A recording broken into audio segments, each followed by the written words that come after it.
She founded an architectural concrete company. He founded a $100 million clothing company. She took the world by storm as a social media star. He took the world by storm as a famous serial entrepreneur. Together we started a business. And had babies. Now we're figuring out the best ways to do both. Join us as we learn from other entrepreneurs going through the same life struggles. As they share their life hacks about success, love, kids, and everything in between.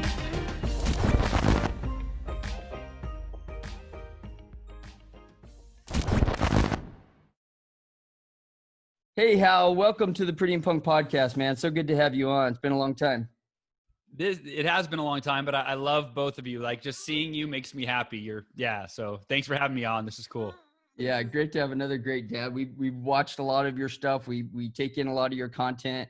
So it's great to have you on because you're from what we can tell, you're a really good dad and kind of the epitome of what this whole show is about. Absolutely. Thank you. I appreciate that. And I try to be. I think that I wasn't before always the best and having to, I had to kind of have a come to Jesus moment, if you will, when I realized that I was a workaholic and I wasn't giving my kids the time and energy from me that they deserved. And then I got cancer, and then that really was the wake up call. So, yeah. Yeah, we're all human and we all deal with that. And I think we still, even consciously thinking about those things, I still struggle with it every day. Yeah, sure. For our listeners who don't know your story, could you dive back and just really kind of explain, because I think it for context, they need to understand. I mean, you're a person who's been through so much. yeah. It's absolute. I mean, if anybody had a reason to throw in a towel, it would be you. It would be, you'd be at least at the top of that list. And I think your story is so powerful. Could you go back to the beginning and kind of tell us your story? Yeah. So I guess a good place to start, I was 20 years old when I kind of had my first really life-changing experience, adversity, if you will. I was driving home one night from work. Actually, I'd given a speech at a sales conference. I was in sales, and driving home that night, my car was hit head-on by a drunk driver at 80 miles per hour, and I was found dead. I broke 11 bones that night, and when they had to use the jaws of life, I was pinned inside the car, and they had to use the jaws of life to cut the roof off and pull me out. And when they did, I had been losing blood for almost an hour, and I bled out, and my heart stopped beating, and I stopped breathing for approximately 6 minutes. I was rushed on a helicopter to the hospital where they revived me on the medevac helicopter, and I spent 6 days in a coma, and I flatlined twice more during that coma. And when I came out of the coma, I woke up not knowing how did I get here? And I found out I have 11 broken bones. I was never going to walk again. That was the prognosis. I had permanent brain damage, which I always joke that my wife will vouch and my kids will vouch for the brain damage. But it was, I think like all of us, you could say the world's been hit head on by a car right now. You know what I mean? And to me, it's all it is that experience is an adversity, and we all face different adversities in our life. It could be a bankruptcy or the loss of a loved one or a depression or a financial challenge, right? But we're all faced with the same opportunity to choose how we'll respond. And so for me, I decided I can't change that I was in a car accident, but I get to choose my experience of life. And I don't want to be depressed. I don't want to be angry. I don't want to be scared. I don't want to be sad. I'm going to live every moment in accepting what I can't change. I'm going to be at peace. I'm going to be grateful. I'm going to be optimistic. I'm going to maintain unwavering faith that I can turn my life around. And the doctors thought I was in denial because I was so positive. They thought I was delusional. Like, this kid doesn't understand, he's obviously not, it hasn't registered what we're telling him. And 3 weeks later, I took my first step. The doctors couldn't explain it, but I took my first step, and the rest is kind of history, as they say. And then you fast forward 2008. So 9 years later, I had a financial collapse, if you will. The economy crashed like many people in the world. I lost over half my income, and I got depressed. I lost my house to the bank, and ended up, I created this morning ritual, which we may talk more about this, I'm sure, at some point, but I created this morning ritual that turned my life around within 2 months. The economy was still declining, but I doubled my income in those 2 months. I went from being depressed to being the most confident I'd ever been. And I went from being physically the worst shape of my life to committing to run a 52-mile ultra marathon. And my life changed so fast. I went to my wife, Ursula, and I said, sweetheart, I just signed another client. Our income is the highest it's ever been. Like, this is crazy. I said, it feels like a miracle. It's all this morning routine that I'm doing every day, doing my morning ritual. It feels like a miracle. And she goes, sweetheart, it's like your miracle morning. Wow. And I go, yeah, I love that, miracle morning. And so I started putting my schedule as miracle morning. And, the rest is kind of history, as they say, in terms of now I then decided I needed to teach it to other people. And then it became a book. And that book just surpassed 2 million copies sold. And now it's a movie coming out, the Miracle Morning movie. And it was all this little morning routine that, because it changed my life. And I think this is true for all of us. Like, when you figure something out, or you experience or you learn something that benefits your life in a profound way, I feel like as human beings, as part of the human family, we kind of have a responsibility to pay it forward and to share it with other people. And that was my mission. And, and now it did what it became, this big movement. And then last but not least, 3 years ago, I was diagnosed with a rare aggressive form of cancer. I was 37 years old. My heart was failing, my lung was collapsed, and my kidneys were failing. And the doctor, they could not figure out what was wrong. I went from hospital to hospital to specialist to specialist. They finally diagnosed me with acute lymphoblastic leukemia, which is a very aggressive blood cancer that has a 30% survival rate, 20 to 30%. So, the other side of that coin is that I was being told I had a 70 to 80% chance I was going to die in a matter of weeks. And, with a daughter at the time, my daughter was 7, my son was 4, as parents, there's nothing more terrifying than the possibility of leaving your kids without you, and dying especially while they're young. I mean, at any age, but so yeah, I had to take the same approach that I did with the car accident. I went, okay, how did I walk again when the doctors thought it was nearly impossible? When the odds were against me, how did I defy the odds? And I decided there were 2 decisions. I maintained unwavering faith that I could walk again. I visualized it. I prayed about it. I meditated on it. I put all my energy into that. And I feel like that healed my body. And I go, I'm going to do the same thing with the cancer. And I told my wife the day I was diagnosed, I said, sweetheart, I know the odds are grim, but I'm telling you, in my mind, there is a 100% chance that I will be in the 20 to 30% of the people that survive this cancer. And then I decided I'd put forth extraordinary effort and do everything in my power, every holistic practice. I did, ozone sauna and acupuncture and meditation and my miracle morning every day. I took 70 supplements. I did organic juicing. I did this thing called the Beamer mat. I did coffee enemas, which, like, sticking a tube up your butt to do coffee. That's extraordinary effort right there. And once again, the doctors were kind of blown away, but I beat the cancer like very quickly. I was in remission within a matter of months. And I still had to do 3 years of chemo and so on and so forth. But anyway, that's the long story, I guess. But that's kind of what has led to my life's work and the work that I do now, trying to help other people. Real quick, I just wanted to, I was listening to some of the stuff that you did alternatively. How did you learn to do that? Because I know a lot of people, are battling cancer right now. And I know, meditation, prayer, all that's huge. But where did you learn to do, the coffee enema? Was it Truth About Cancer? Or was it? It was all of it. So I did not want to do chemotherapy. When I was sitting down with this oncologist, and I didn't, it was my first time meeting him, right? So I didn't know his intentions or his heart. And my wife's there with me, and he's telling me that I've got this, 30% chance of surviving at best. And he said, if you don't start chemo, you've got a few weeks to live. And I said, honestly, I don't want to do chemo. I want to cure this holistically. Like, I view chemo as poison, and I don't want to poison my body. I want to strengthen my body so that it can heal.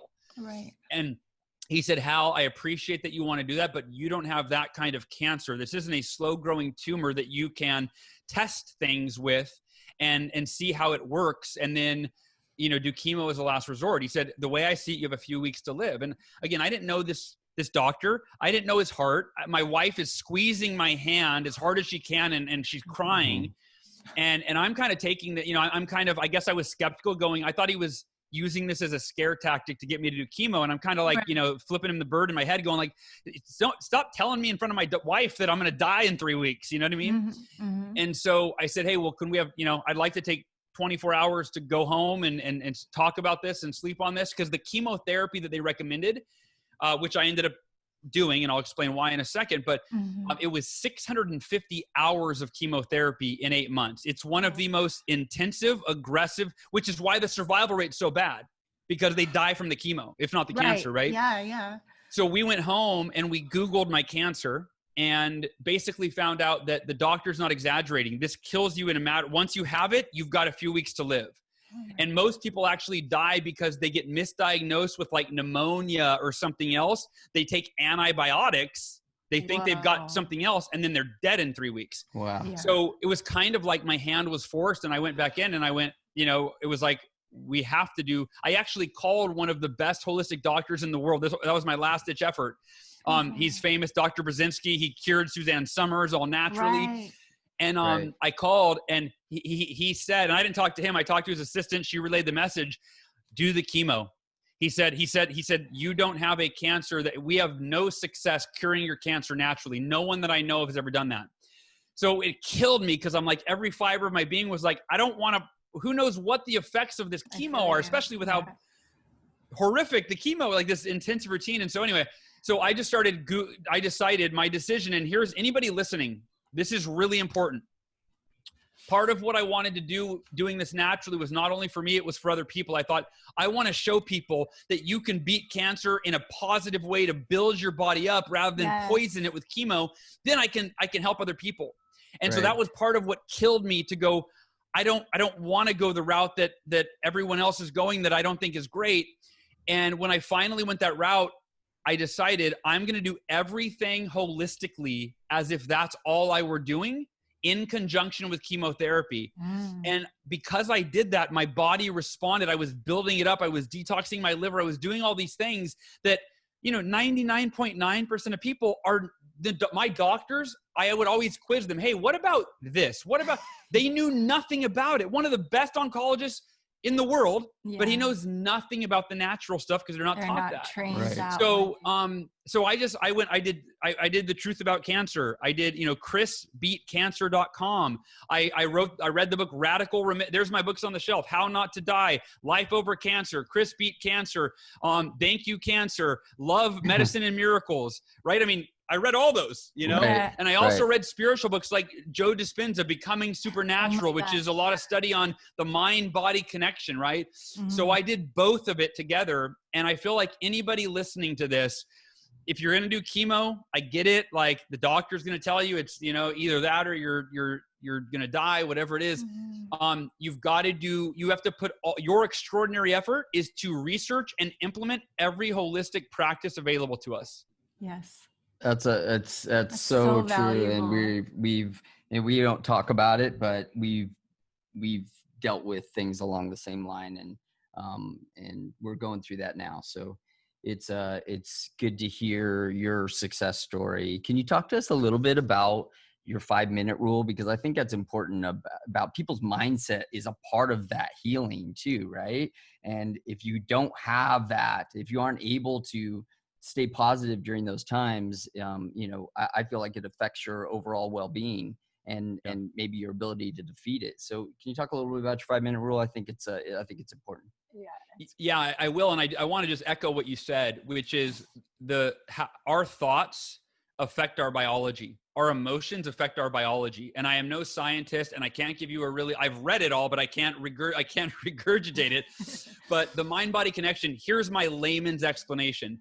Our body has roughly 40 trillion cells, and those cells do whatever they're told. And most people, when they get a diagnosis like I did, they live in fear, and then it's a downward spiral into death. If they get a diagnosis like I did when I was told I would never walk again, right, then they live in fear, and they're like, I'm never going to walk again. I'm never going to walk again. Oh my God, what if I never walk again? And our cells go, well, I guess we're never walking again. And they respond. But when you decide I'm going to walk again, there is no other option. Your cells go, oh, well, I guess we got to get to work because this person is committed to walking again. Hey, I'm going to beat cancer no matter what. There's no other option. I affirmed that every single day. I had affirmations. My miracle morning was for the entire duration of cancer was focused all of my mental, emotional, spiritual, and physical energy on I'm going to heal no matter what. There's no other option. Yes. And I believe your body responds. And that's why I took my first step so quickly. But the foundation of it is this 5-minute rule. So I'm glad that you brought this up. When the doctors called in my parents and they said, we're concerned with Hal's mental and emotional well-being. Now, this was 2 weeks after my car accident. And this was before I had I was out of the coma for only 1 week. I was still being told I was never going to walk again. And they called my parents in and they said, we're concerned. We think Hal is in denial or he's delusional because every time we interact with him, he's always smiling and laughing and telling us jokes. And they go, frankly, that's not normal. That's not normal for a 20-year-old that's being told he's never going to walk again. Like, he should be scared and he should be sad and he should be depressed and he should be angry. So they sent my dad in to talk to me and find out how I was, quote unquote, really feeling. They're like, you got to get to the bottom of it. Hal has to admit the way he's feeling so that we can, our psychologist can work with him and get him through it. And the emotional healing can begin, but he has to face the demons, if you will. And so my dad came in and he expressed the doctor's concerns. He said, Hal, I know you like to be positive, but it's okay to be scared and sad and angry and depressed. You got to feel those emotions. How are you really feeling? And because, my dad at that time, like his eyes are teared up and swollen and he's like, he's scared for his son. And now the doctors just told him that I was in denial and I got to admit my real emotions. And I really went inside when he asked me to admit how I was really feeling. And I go, am I covering up my, emotions? Am I deep down? Am I scared? Am I sad? Am I depressed? Am I angry? And it took about 30 seconds. And I looked at my dad, I looked him in the eye and I said, Dad, I thought you knew me better than that. And I smiled and he said, well, what do you mean? And I said, remember, I live my life by the 5-minute rule that I learned in my Cutco sales training, by the way, from my mentor. Right, yeah. And he said, remind me what the 5-minute rule is again. And I said, the 5-minute rule states that when something goes wrong, in other words, when something happens that upsets you, you give yourself 5 minutes to bitch, moan, complain, cry, feel sorry for yourself, vent, punch a wall, like whatever you got to do, whatever emotions bubble up, feel them fully. Don't deny them. Don't push them down. And he would teach us to literally set our timer on our phone for 5 minutes. Now, this was in the context of sales disappointments, right? Like a customer canceled their order, but I had practiced it for 1.5 years and I practiced it all the time, no matter what happened. If I was in traffic, instead of spending 30 minutes in traffic frustrated, I would set my timer for 5 minutes. I would be angry for 5 minutes. This is bullshit. I need to be at my appointment. I'm late. And then when the timer went off, my mentor always taught me there's 3 very powerful words that you say out loud or to yourself, but I always said them out loud. Yes. Can't change it. Change it. It was an acknowledgement. I can't change it. I can't change what happened 5 minutes ago. So there is no value in wishing that I could. There's no value in resisting reality, in wishing that thing didn't happen, in feeling upset about it, depressed about it, angry about it, stressed about it, frustrated. There's no value. The only intelligent choice is to say, I can't change it. Take a deep breath, smile, and say, look, I'm going to focus on what I can control. And I said, Dad, the car accident was 2 weeks ago. I applied the 5-minute rule when I found out what happened. I can't change that I was in a car accident, but I said, I've thought about there's only one of 2 possibilities.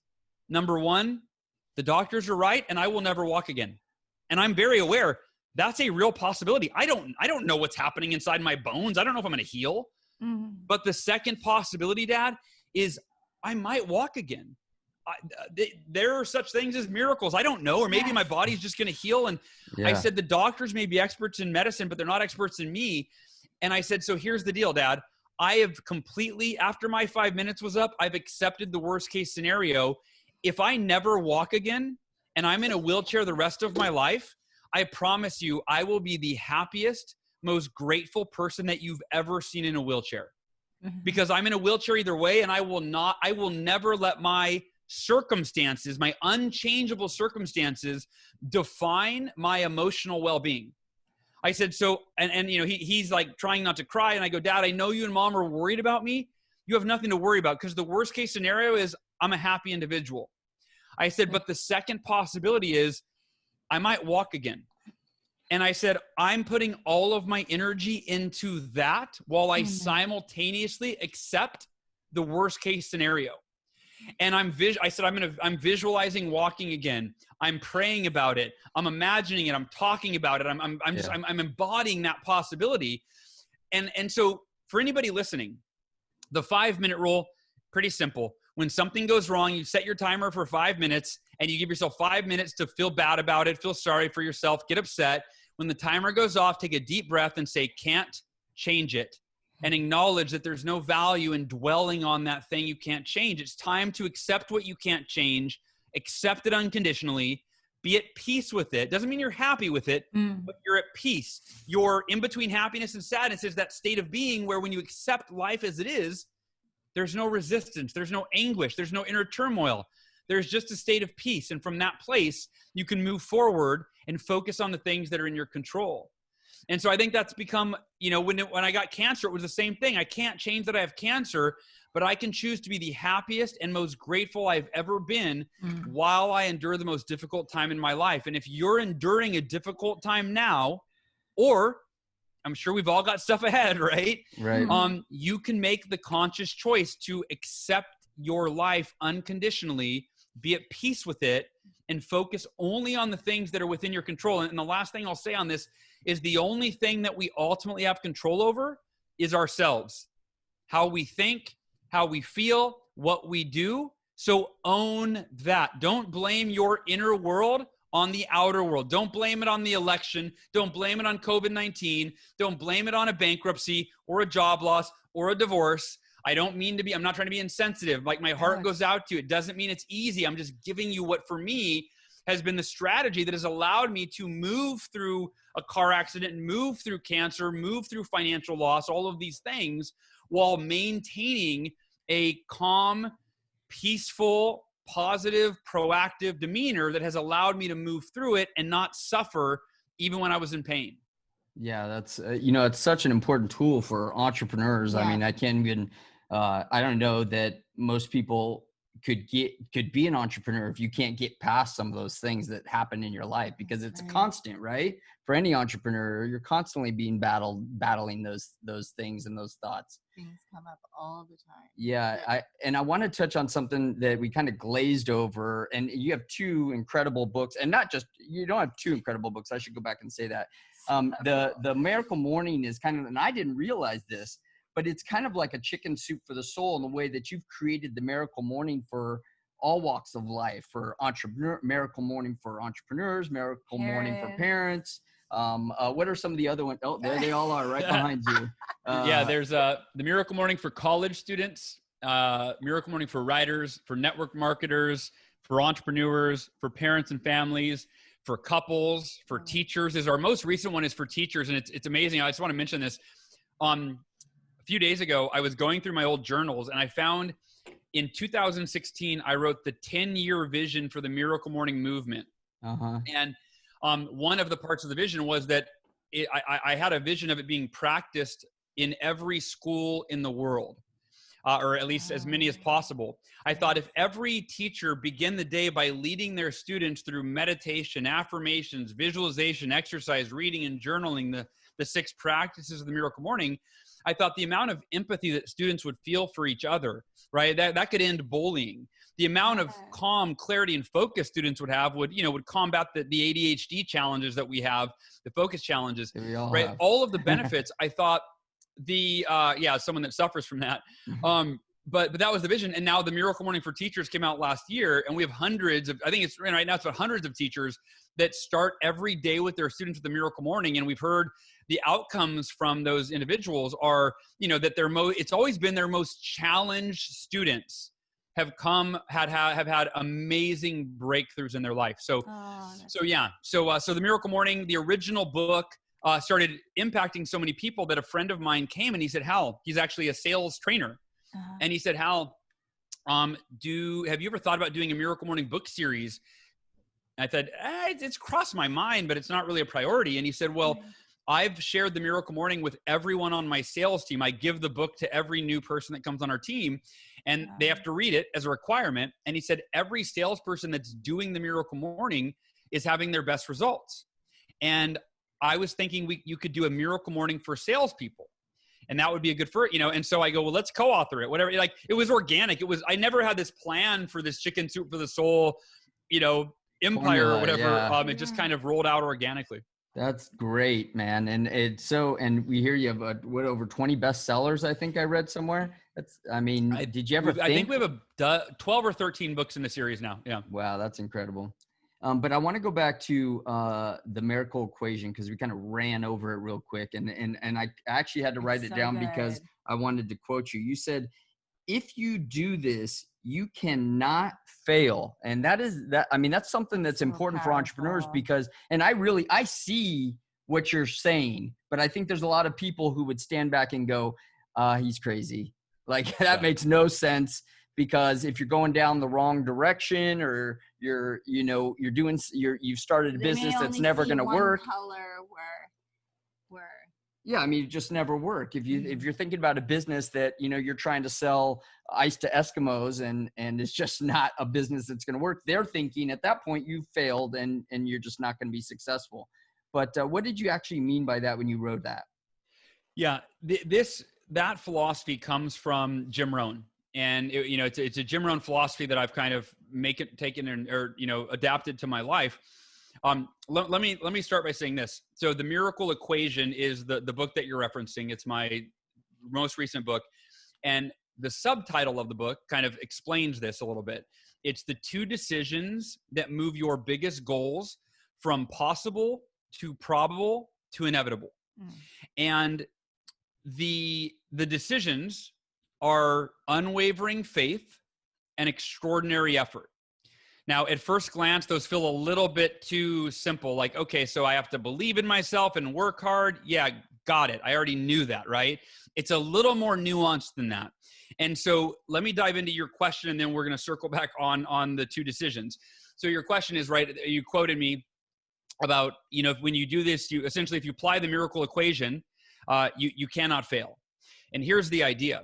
Is that if you get clear on what your objective is, okay, and you establish the faith that you can accomplish that objective, which most of us don't do. Most of us, we only have faith around things that we know for sure we can do. We tend to pursue that which we have a probability, right? We rarely pursue goals that are improbable. How often does somebody go, you know what? I don't think there's a very good chance of me reaching this goal, so I'm going to commit everything I have to it. Like, no. Right. But, Dan Caldwell's do, right? Like, Tap Out, great example. Like, you guys lived that. You and the whole crew lived unwavering faith that you guys could take this idea and make it into a successful brand and a successful business. And then the second decision, you guys put forth extraordinary effort, right? You guys hustled. You went to every show on the regional circuit. I know your guys' story, right? You literally are the living epitome of the Miracle Equation, Dan. Unwavering faith, even though the odds of you guys succeeding with Tap Out were slim to none, right? Like, just the niche, like, hey, I have an idea. Let's make a clothing brand in this mixed martial arts world that's hardly even known right now. UFC wasn't as big as they are. So you lived it. But if you study the world's most successful people, those are the 2 decisions that they make, that they will maintain unwavering faith. And it has to be unwavering because very rarely is the path to success a straight line. Very rarely does it not come with setbacks that infuse us, that cause us self-doubt.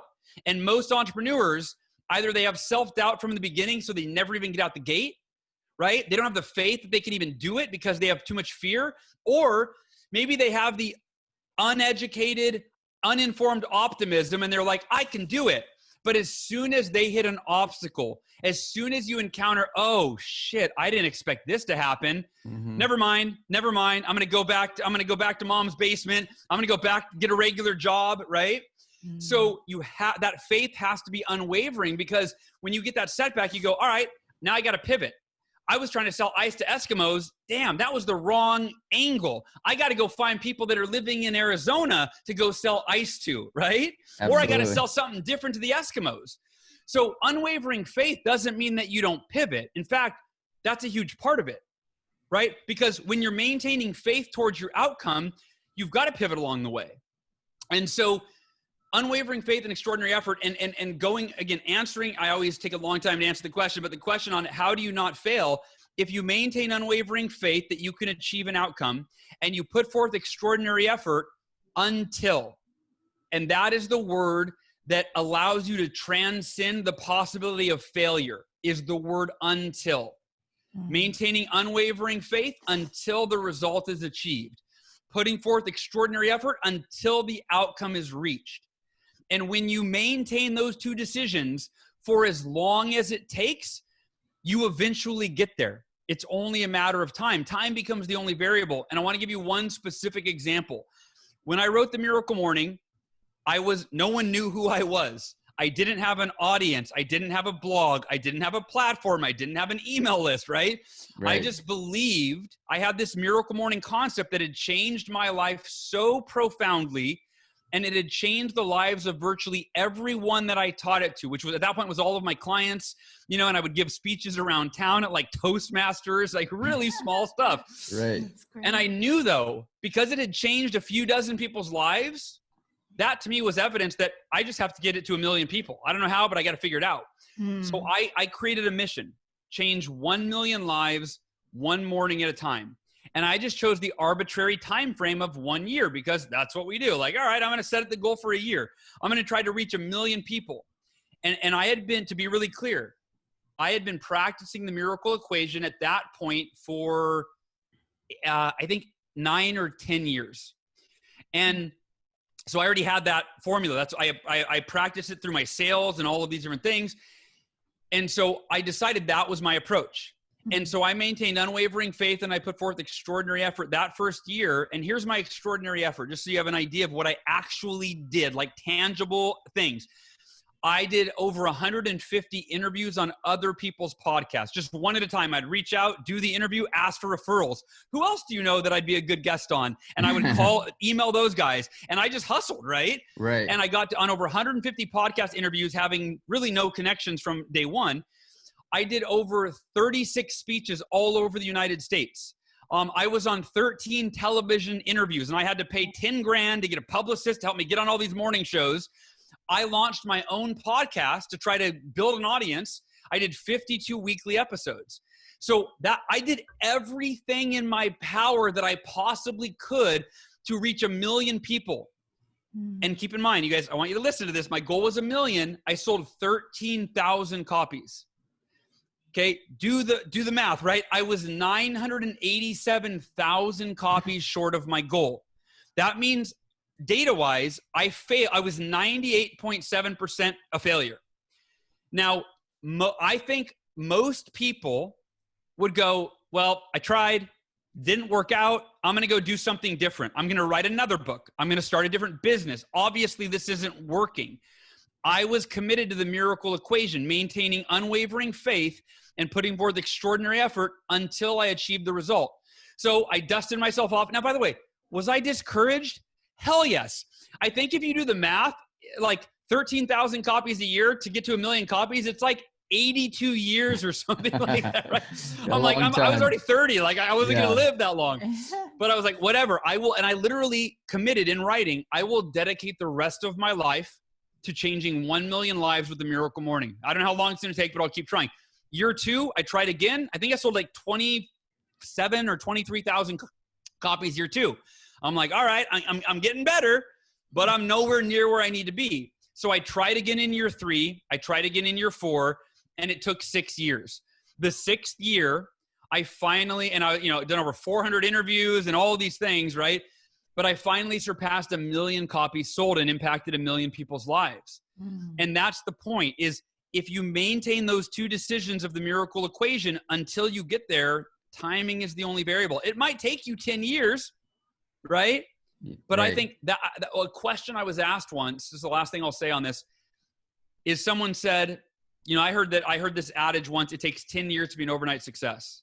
Mhm. And I said that once, and somebody asked me, yeah, I guess that begs the question, what do you believe in enough that you're willing to commit 10 years of your life to see if it works out? And I thought, that's a great question, right? How many of us are willing or committed to something, one thing, for as long as it possibly takes? And if you are, you'll eventually get there. And when you finally do, the timing will always be perfect. That is so strong, man. I love that. I love that. So Your two books are like, they are the perfect gift for any would-be entrepreneur, a guy who's trying to figure out like, okay, where do I start? How am I going to do this? Or for the parent that's trying to give their kids a boost, like, because sometimes as an entrepreneur, you don't know where to start. You don't know who you should be. I mean, now it's a lot easier than it used to be with YouTube and other things that you can look at. But I mean, when we were starting, there wasn't a lot of places to look. Where are you going to go? It was books. I'd go to my audio bookshelf and there was like, 7 books, and most of them were Tony Robbins. That was the only self-help books you could look at. Yeah. And this is just such a great package. I mean, the Miracle Morning to kind of get yourself right, and then the Miracle Equation to really get your head straight and understand what it's going to take to be successful. Yeah, it's really. I love them both. Yeah. I appreciate that. And the way that I kind of explain the two is the Miracle Morning is your daily process for personal development. And then, or I should say your daily practice for personal development. And the Miracle Equation is your process for goal achievement. And you need both, because the Miracle Morning is what enables you to develop yourself into the person who's capable and qualified to achieve the results you want. And then the Miracle Equation gives you, like you said, it's okay, well, here's the mindset that you need and the processes that you have to put in place so that you can achieve those extraordinary results. I love that. That's wonderful. Now, you're talking about the Miracle Morning. Is there anything that you do with your kids, like as a ritual? Like, is there anything you do to pull them in? Is it meditation or prayer? What do you do with your kids? Can you So share? we've gone through, it's been very inconsistent. That's okay. I've tried to push them, like force them to do the Miracle Morning, and that's gotten them to do it with resentment. And then, and so where we've gotten now is I believe daily rituals are important, period. Mm-hmm. And with my kids, I stopped pushing them to do it. And what's happened is my son gravitates toward it more than my daughter. So my son will do the Miracle Morning with me. He'll ask me to do it. We'll meditate together, and he's younger. And my daughter, not so much. But what I've found, and you, as you have kids, as they grow, you find that they do go through these phases, and they literally become different people. Like there have been times where I'm like, oh my God, my kids are like, they've gone off the deep end. Like, these are not the kids I'm raising. Like, these are not the values I'm instilling. And I've gotten scared. And then, that lasts for a few weeks or a month, and they come back to like normal or even better. And, I'm like, oh, thank God it was temporary, And so that's what I've found is, with my kids, I start the day by affirming for them. I always just tell them positive things. I really believe that our voice or our words become our kids' inner voice. That's right. And so I'm using the Miracle Morning to become the best father that I can be for them. And then I'm using that practice. So it's like they're benefiting from my Miracle Morning, Right. But yeah, we, in all transparency, we do not have a daily Miracle Morning ritual, but we do go through phases of, we'll do it on just random days. My son will go, wake me up for the Miracle Morning tomorrow, Dad. And then I keep telling my daughter that, hey, if you want to co-author the Miracle Morning for kids, we got to get on this, So yeah, I'll let you know how it works out. That's true. Really, we lead by example, right? I mean, we can't make our kids do anything. You can't make anybody do anything. You're going to, even other entrepreneurs, we can tell them all we want. We can coach them and try to lead them in the right direction, but really we lead everybody by example. That's right. Do you, I wanted to go back to your books for a second because it's important because, I think it's important how, I'm sure your kids were at different ages when you were writing your books. And I want to kind of understand for the people out there that are looking to write a book, Can you walk us through a little bit or design a course or whatever it anything that is takes right now. lots of concentration? What's your process for doing that while you also have kids in the house and trying not to neglect your family? Because I know it takes, there's an intensity there when you're trying to do that. You're trying to reach into your deepest parts of your mindset to come up with those things that you need to come up with to write that book and those points that you may have experienced. How do you do that? Right, because some of our parents can't escape. They've got their kids right there. And how do you not feel negative when you almost look at it like it's disruptive, and then you throw everything to the side and just say, forget it. Like, what do you do? Yeah. Or what can parents out there do? What's interesting is, so I'll have a couple answers. One is, and Dan, answering your question specifically, the Miracle Morning is how I wrote the Miracle Morning, right? Like, oh, really? I woke up early while my kids were still asleep, and I had that space to do my Miracle Morning, and then I actually wrote the Miracle Morning during my Miracle Morning. So that's how I actually wrote the book. And I think that for entrepreneurs in general, doing some of that before or after, right? Doing the Miracle Morning, doing the night owl stuff, right, on both sides. And of course, it depends on the age of your kids. I have the other day I was talking to someone, and he said that his strategy. It was Jeff Woods, the author of The One Thing. He said his strategy is his kids. He's very clear with his kids about protecting his time. And I forgot the name he has, but he has it's like his one thing time, or there's a certain name for the time. Right. But when his kids come in, he says, look, sometimes daddy's just working on stuff and I can engage and I can talk to you. Right. And I think he just has it's his one finger to tell them, this is my one thing time. If they come in, he will literally put up the one finger because he's coached them. He said, hey, will you guys help daddy protect his one thing time? This is the time where I'm doing the most important things to support our family. And will you guys protect? And so he's actually had just a real conversation with the kids. And I think his daughter's like, 4. So, I mean, she's not like she's an older kid. She's relatively young. But she knows that when daddy's doing his one thing time, that she has agreed to support that. And what he's done is he'll just reward her with positive, verbal feedback, where he'll come out after he's done with that work time and go, hey, Daphne, thank you so much for helping daddy protect his one thing time. It is so important to me. What did you need? It really means a lot. What did you need? And then, so it's really created this mutual kind of respect where she helps him protect his time. And then she feels like she's doing something, he rewards her for that. He acknowledges her. So she feels like she's really, supporting dad, and it feels good for her too. Absolutely. That's really smart, because we're trying to put some of those points together. I mean, there's a lot of different ways you can handle that. We like to personally, when our kids come up, we try to, if we can, it's not always possible, but we just try to involve them in whatever we're trying to figure out. Sometimes you can't always do that, obviously, if you're writing a book, but you may have that moment where you have to kind of step back for a second and go, oh, daddy's trying to come up with an idea that, and I can't quite figure it out. And this is what I'm trying to go over. I'm trying to understand what's the best way to respond to somebody who comes at me with a negative answer. Or something like that, whatever it might be. It is that we're doing. We try to involve our kids in that questioning and see sometimes they come up with great answers. Not always, but 4-year-old, he's a problem solver, so he likes to be involved. So I think you need to observe your kids and go from there. Do you want your kids to be entrepreneurs? Yeah, I mean, of course, I'll support them being whatever they want, but for sure, I'm a big believer in the benefits of being an entrepreneur, and hopefully, by the time they're ready to, I will have learned all the lessons so that I can say, all right, here's what you got to do. Like, Daddy messed up a lot of this, right? But here's the right way to do it. So absolutely, and actually, they're attending a school called Acton Academy, which I encourage you to look if there's one in your area. I think they start, depending on the school, it's ACTON, Acton Academy. It is a school to build entrepreneurial children. And they teach you, it's not even as much the business skills, not at that age at least. It's how to be self-reliant, how to solve problems. But it's a completely different model of kids. Like, they're very self-reliant in the school. They're not told what to do. The teacher is not called a teacher. It's called a guide.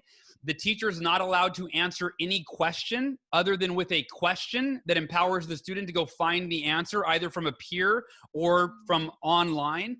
Anyway, so there's so many, they have weekly meetings. They set their own rules. The rules are not set by the teachers other than you can't harm or distract anyone in school. Other than that, the students form their own rules and then vote on their, anyway, so I'm going into too much detail, No, but this is so valuable. Yeah. We're oh talking yeah, so we've got them in a school that's literally instilling the values of entrepreneurship.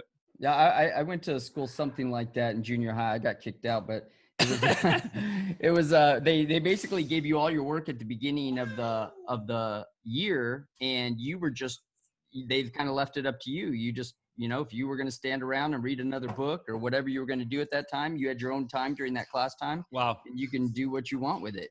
But you did That's have awesome. to Very similar. Yeah, that's really cool. Yeah, there were a lot of hi, baby. So, I love when the kids join. It's awesome. Yes.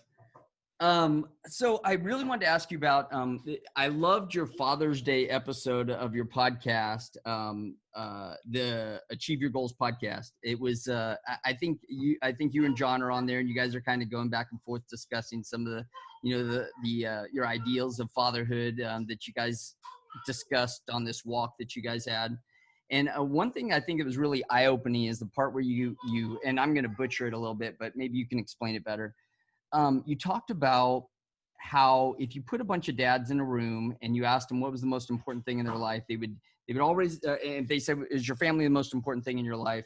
They would all raise their hand and said, absolutely, yes, my family's the most important thing in my life. And then you said, then you asked to look at their schedule, that it just wouldn't reflect that same answer.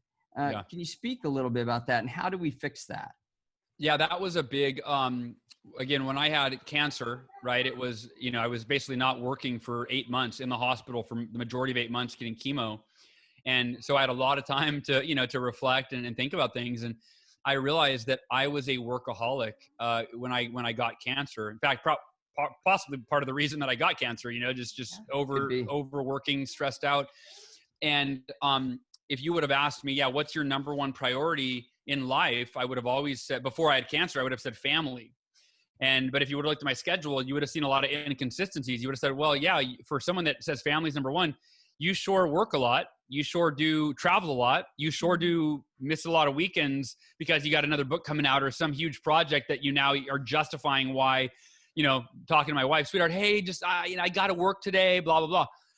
And, so that was the big breakthrough. And I thought when the cancer journey was over, or even in the middle of it, I thought, I am not going to live this way anymore. And by the way, I want to mention a part of the reason that I justified in my mind working so much. I'm on this mission to change millions of lives, maybe, you know, hopefully billion, whatever, right? I'm on a mission, and a lot of us are. Most entrepreneurs are on this mission. They want to impact people. And I had confused quantity over quality.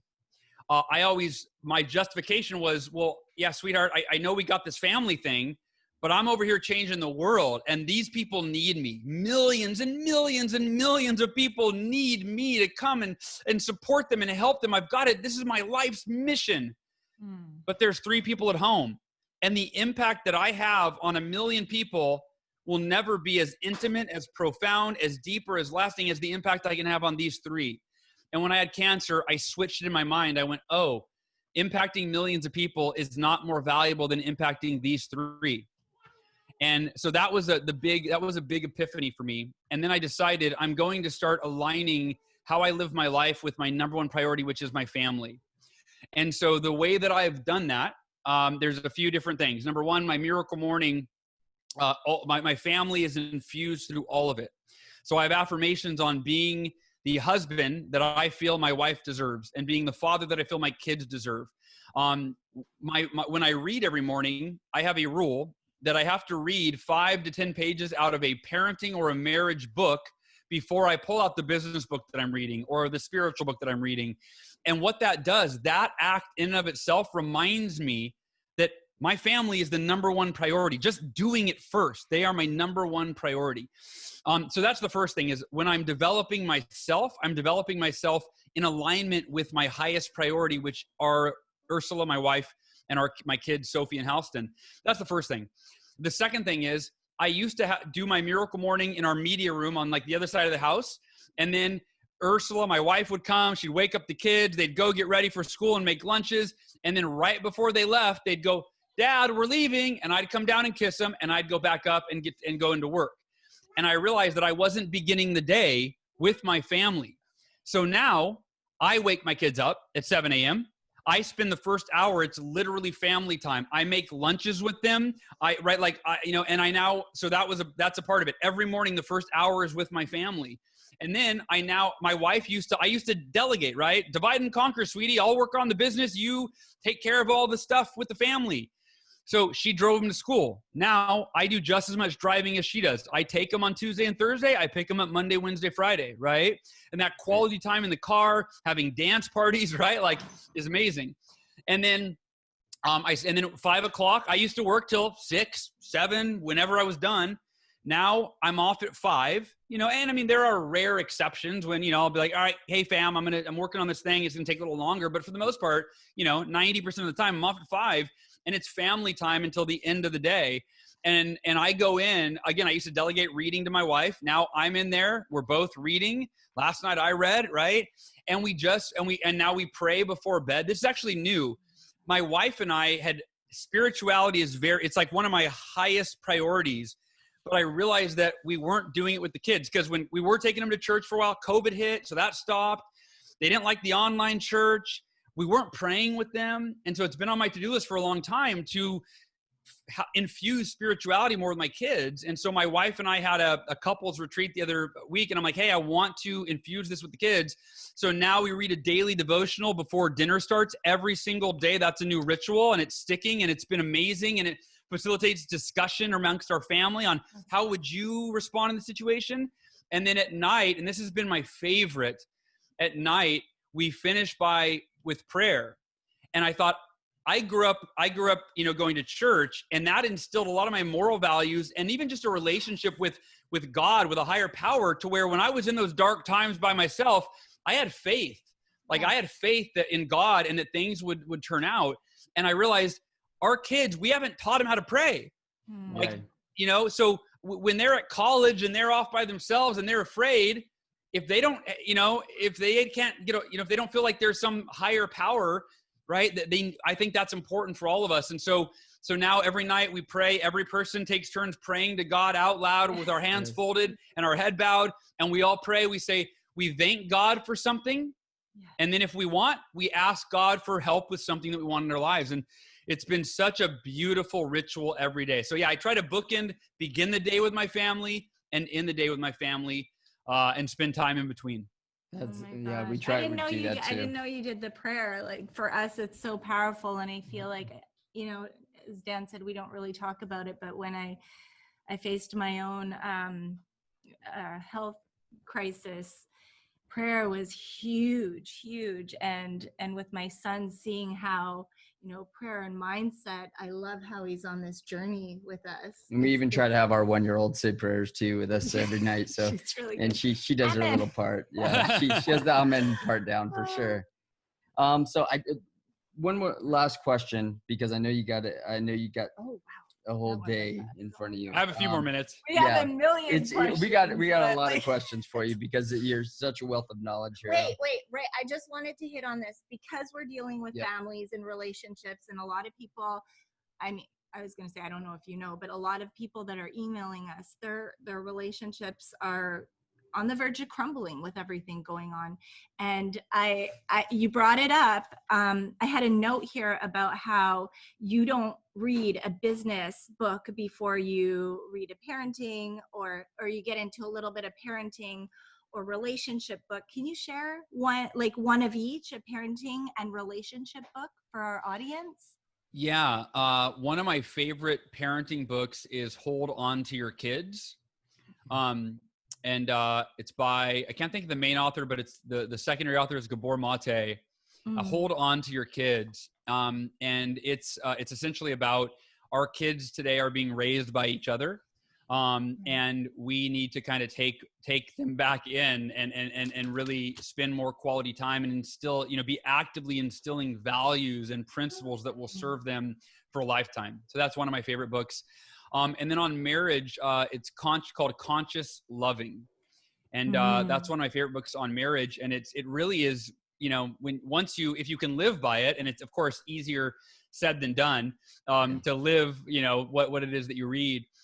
But it really is where you take nothing personally, and you realize that your partner is there. They exist as themselves. And if one of us is upset, that's our own issue. Right. And so it teaches you a method of communicating where you own everything. So instead of saying, you make me angry, you are upsetting me, you're no, it's like, no, that's not conscious communication. Conscious communication is, hey, when you say this, I find that I get triggered and I feel this way. And I just wanted to let you know that. So it's no blame. It's no condemning. It's no vilifying. And then the other person gets to go, wow, I received that.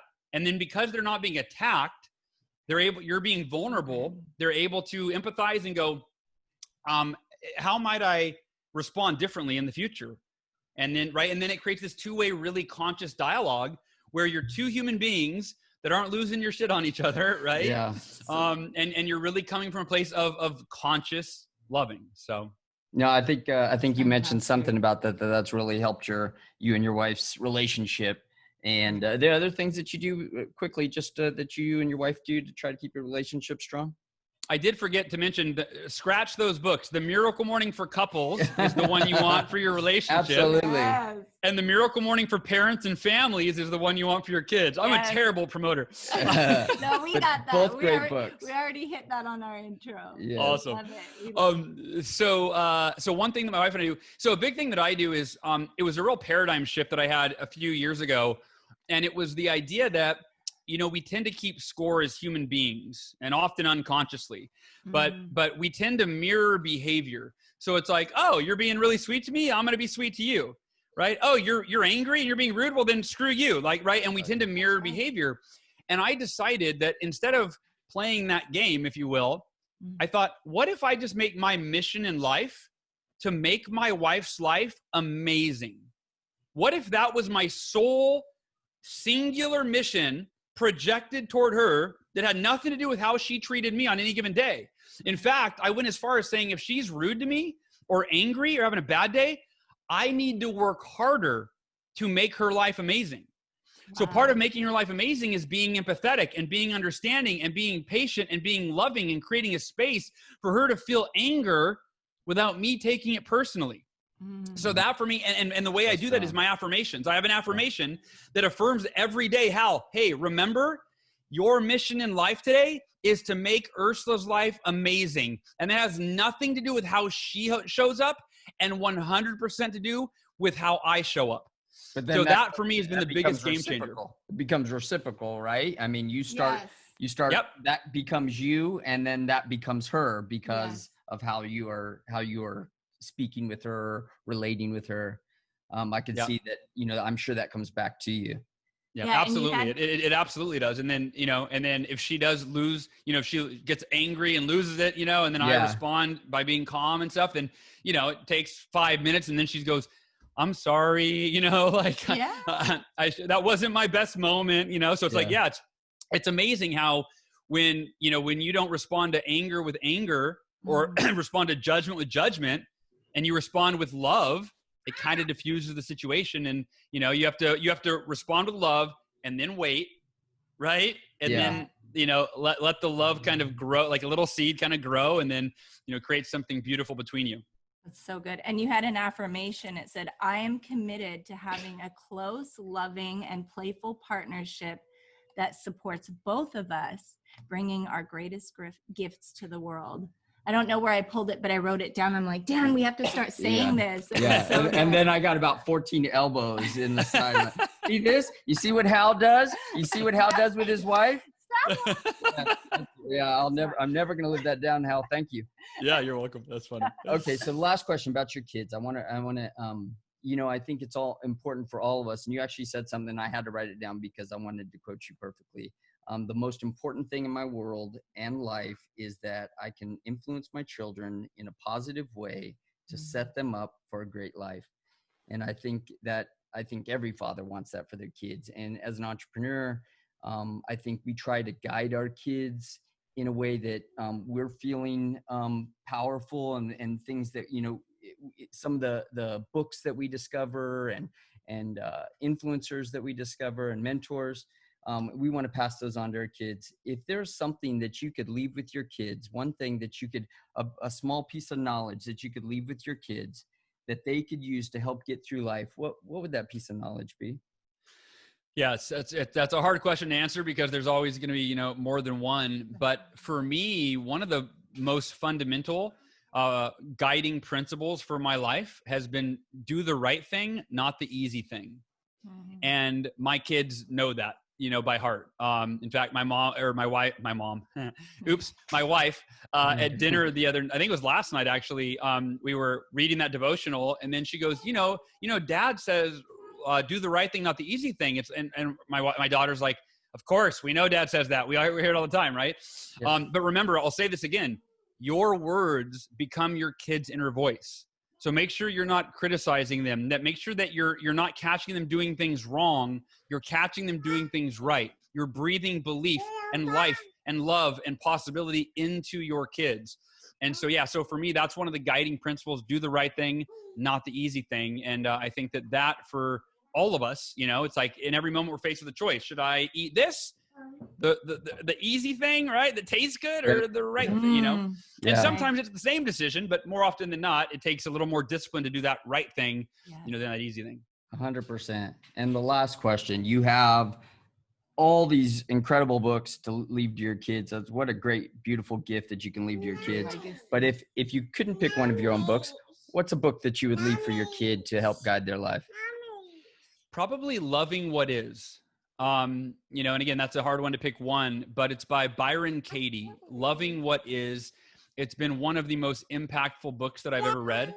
And so it's essentially, it takes what I teach, which is like accept life as it is and be at peace with it. And it goes further and it says, no, don't just accept life as it is.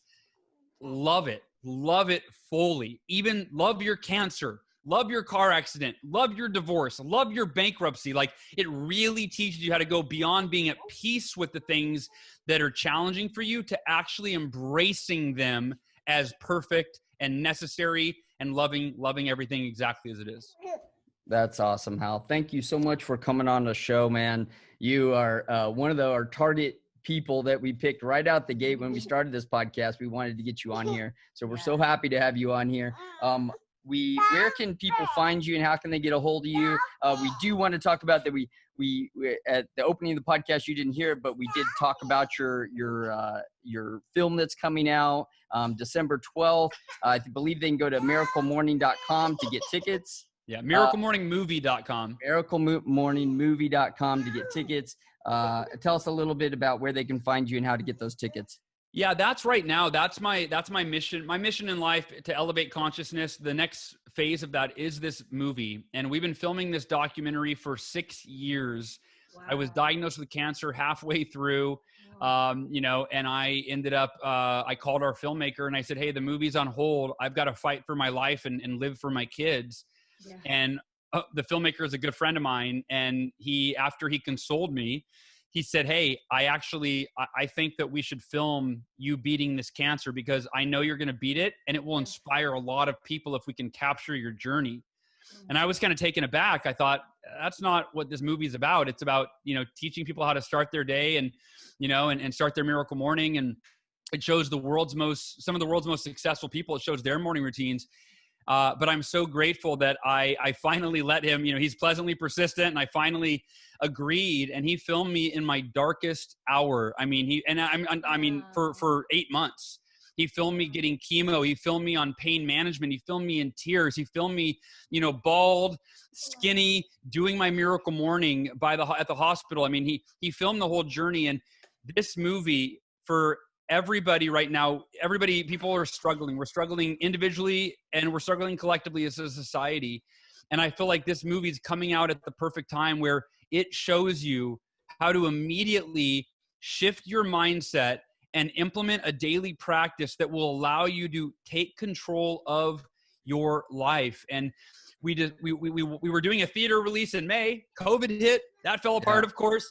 And so now we're launching the movie. We're doing something really special to make it really valuable for people. Because again, we don't want this to just entertain you. The movie is designed to change someone's life, just like the Miracle Morning book did. And so what we're doing, if you go to miraclemorningmovie.com and you get a ticket, what you get is it's a ticket to the live online world premiere, so you can stream it at home on your TV or computer.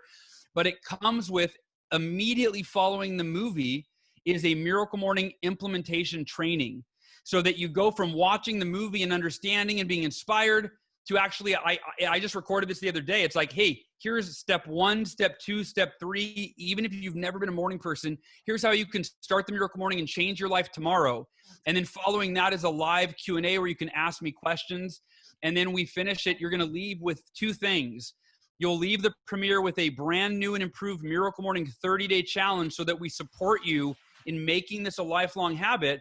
And you're going to leave with a digital download of the movie, so that you can share it. You can, share it with your friends and family, and you can watch it as many times as you want. So all of that is at miraclemorningmovielive.com. And then Dan, I've got a 20% off discount code for your listeners. Oh, that's great. You go to miraclemorningmovie.com. When you're checking out, it's like the last page. It'll have room for a discount code. Type in all capital letters, Miracle 2020. Miracle 2020, and you'll get 20% off for your ticket. And and we're going to have thousands, if not tens of thousands of people watching this live around the world on 12/12/2020. And if you're listening to this, I'd be honored and love for you to be a part of this and experience this film and all the love and intention that went into it. And you are changing lives, Hal, and you always give 1,000%, whether it's your podcast, Achieve Your Goals podcast, or your books, Miracle Morning or The Miracle Equation, and now your film. You're always giving 1,000%, and I know you're changing the world. We're so happy to have you on the Pretty and Punk podcast, and I will definitely be at your premiere. I don't want to miss that. We'll be watching from home here in our COVID protected home. And, but it's going to be so good to see that, because as much as I know you, I'm sure there's so much in that film that is going to be inspiring and will inspire our family and our kids. Our kids will be sitting down watching with us too. So thank you for having us and for being on our show, and we will catch you soon. I love you guys. Thanks, brother. Huge hearts. Thanks for having me. Thanks, bro. Thank you. Thanks for listening. Please subscribe. We love you.